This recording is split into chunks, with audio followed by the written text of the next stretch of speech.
Welcome back. This is By the Book, and we're your married relationship coaches. I'm Sent. I'm Sil. And today we're still talking about Married at First Sight, Season 15, Episode 13, The Ugly Truth. Yeah. This one's Lindy and Miguel. Mm-hmm. So, Miguel has got an axe to grind with Lindy. And it's got all to do with her negativity. All right? We knew this was going to come back up. So, this episode opens up with Miguel and Lindy on a date. They're axe throwing. Lindy's killing it. Yeah. She's really good with the axes. And for whatever reason, Miguel is throwing a big giant spoon. And so he's not getting it in the wood, like his spoon, like who could throw a spoon into some wood. Yeah. So I don't know. I guess they wanted to make sure they made Lindy look like she was better than he was. At this. I don't think they had to make her look. I mean, he had a spoon. Can you throw a spoon like an axe? I mean, it wasn't a spoon it was per a spoon. se. Tell me what that was. It's a different type of technique to throw it. It looked impossible to throw into the wall. Well, he could have picked up an axe, a regular axe. They probably gave him that. They wanted him to look bad, and he did look bad because all his stuff was just falling to the floor. But Lindsay was hitting targets. Like, I would be afraid if there was axes in the house. Yeah, she was for real. Especially if she said she got anger issues. Yeah. He better keep the axes someplace else. Yeah. So they go from that to sit down and have a conversation. And Lindy's looking for, I guess, some reassurance. Mm-hmm. She showed us signs of neediness like early on in the season. And it seems like since they started having a smooth go at things, like they stopped talking about it. Yeah. But she's nervous, that what if something happens? She's like, what if, it's unlikely, but what if something happens? Like, she's trying to ask him, will you still be there? And Miguel goes like, I'm probably never really going to give you this is forever type of thing, which I felt like was horrible to say in terms of, being married with somebody. Of course, somebody that you're married to is going to want to feel like you believe this is forever, because what else is marriage? That's the commitment that you make to one another. Very true. And he missed an opportunity. I continue to say that a primary need of a woman is to be for her to feel safe. Yeah. It's her security. And so she's asking him to provide that security of the relationship, and he couldn't do it. No. And he wants to go through this whole thing, I don't know, and what the future holds. He has his fears too, right? Like, because he starts asking her, would you ever want to be in a loveless marriage? And like, of course nobody wants. Yeah. You know what I mean? Nobody wants to be in a loveless marriage. Yeah. And her response to that is, well, we work on it. And he's like, well, I would try, but like, basically, like, if I tried and it wasn't there, like, we got to split up because I'm not going to be in a loveless marriage. Yeah. So, I mean, that's tough for her to swallow. And I think it's getting to her. Yeah, of course. Of course. And that's why I was saying, when we did our sidebar, that love is a choice. He can let her know right now, I'm choosing you today. I'm choosing you tomorrow. Mm-hmm. And 50 years down the line, I'll still be choosing you. But he feels like that won't be him being true to himself, because she's like, well, it feels like a threat. If you're saying, like, if I don't do these things to make you happy, then basically our relationship may be over. And he's like, well, I got news for you. So no, I mean, he said, this is probably going to make you even more upset, but it's not a threat. It's the reality of things. Yes. So and absolutely no reassurance for her in that. And I think that was a fumble by Miguel. But I think now here we're coming back to some of their roots and some of their foundations. Lindy is rooted in the church and what that means for marriage. Yes. Miguel is kind of loose and flopping with the wind in terms of what his ideas of a marital commitment are. By which is loose, like you just said. And so now we're seeing that dynamic play itself out. We knew it was coming. Yeah. It was looking like it wasn't coming, but at the beginning we thought that was going to be an issue, and I think that's a fundamental issue that's kind of showing its face right now. Unequally yoked. And fundamentally, they have two different ideas and definitions of what marriage is. Yeah. And a lifelong commitment, yes, we are going to work this thing out. And unless I will give my disclaimer, unless there's some type of abuse or infidelity going on, yes, let's work this thing out. Yeah. So next we see Miguel talk with Lindy's friend, and he's asking like, dish the dirt, on Lindy, so he can get an idea of what her issues are. The friend talks about her getting hangry or whatever. It's very lighthearted. She doesn't have much bad to say about Lindy. But then when Miguel brings up the fact that, she has like these triggers and, she gets like he's nervous. He is nervous to see like exactly how far this temper that she has is gonna go. Yeah. So he first says like how easy to love she is. Yes. But then he's like, hey, we got this like baby doll for a couple of days or a week or whatever. Yeah. And she went from 0 to 100 real quick. Yeah. So, the friend is like, yeah, I've seen that. I've noticed that. Like, she can get like that, but it's not that bad. Yeah. I'm like, she's not trying to tell, like, she doesn't want to dish dirt really on her friend, but I think she knows that it's really there. I wish we could have saw it. I wish they would have shown her frustrated about the baby. Yeah. They should have. But, they want to spin the narrative they want to spin. That's true. We're going to see what they want us to see. That's true. So, and then he says also that Lindy cycles to negativity. Yes. And then they show some clips, of her just having like a negative response to stuff. Even looking at their photo album from their wedding day, she just has like these negative things to say. And that's starting to like wear on him, And I mean, that was essentially their session together. Yeah. I don't think he really got anything extra out of that. But he was saying that, I feel like everything shouldn't trigger her. And this is another thing from the beginning. Lindy is easily triggerable. If you can't. And we talked about that, several videos ago about them. Yeah. She has a lot of triggers. She can't talk about decision day. That's going to upset her. She can't talk about, his commitment level. Yeah. Things like all these little things that trigger her that she just shuts him down on.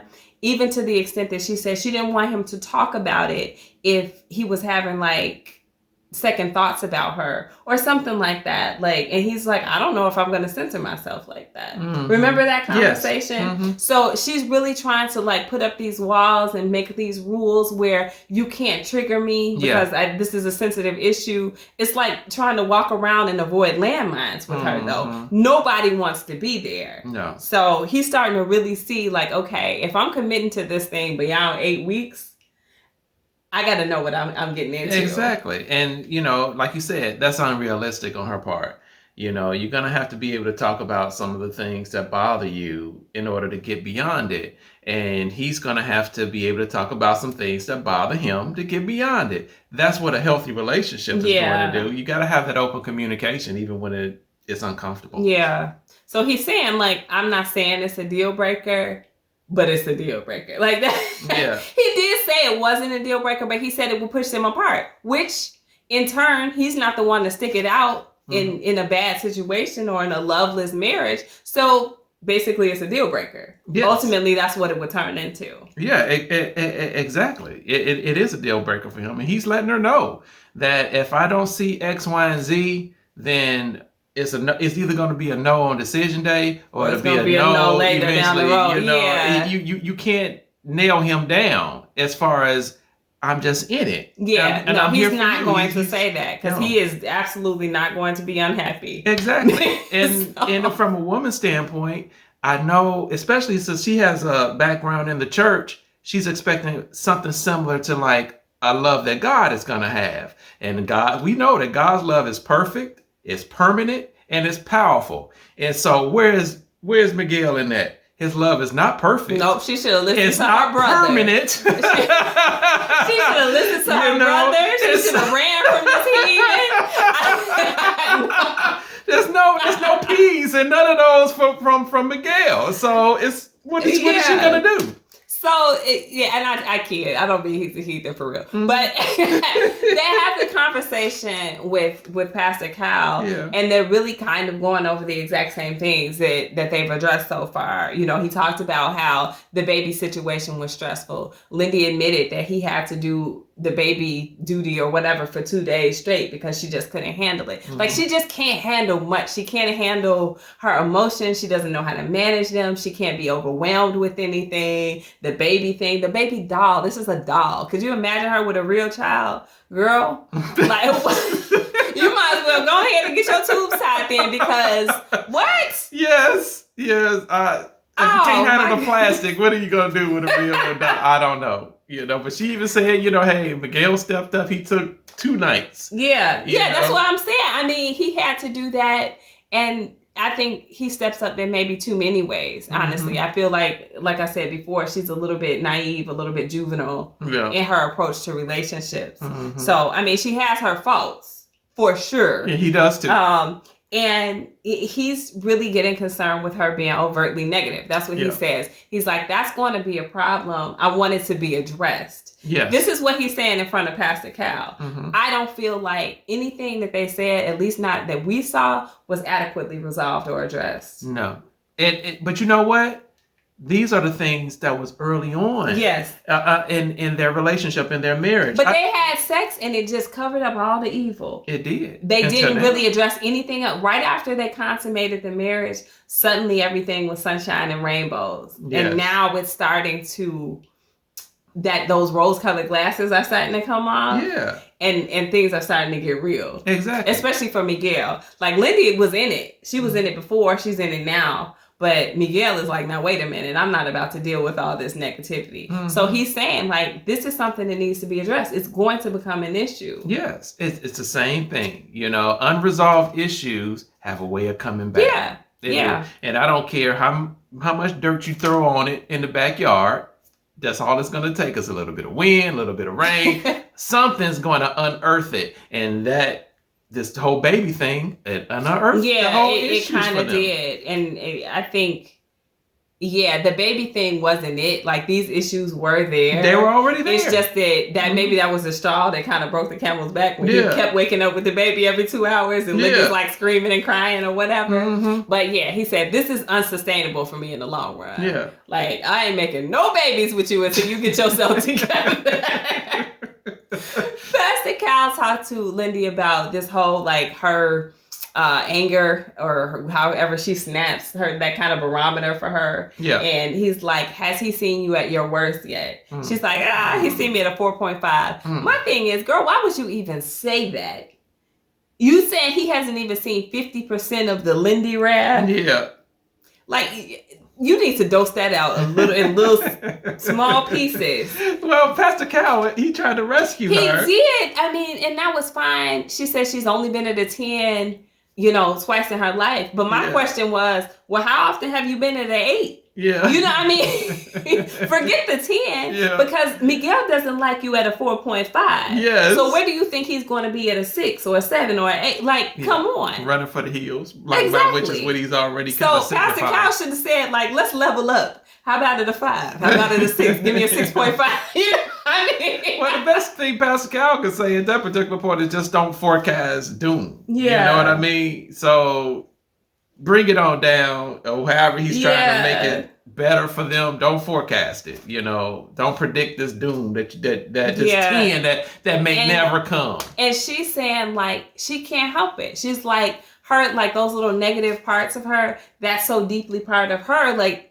she doesn't even think about it. It's like not a second thought. She just spews out this negativity and it's having a bad effect on Miguel. Yeah. That's going to affect their compatibility. And I'm not talking about in the long run. That's going to be in the short run. Yes. That's because he's already getting tired of it. Yes. So, yes. I mean, and Pastor Cal finishes it by asking Miguel, hey, can you deal with that? And he doesn't answer. Like, we're just left hanging. Well, we're left hanging. So, but you know what? It's kind of like, it was similar with Justin and Alexis.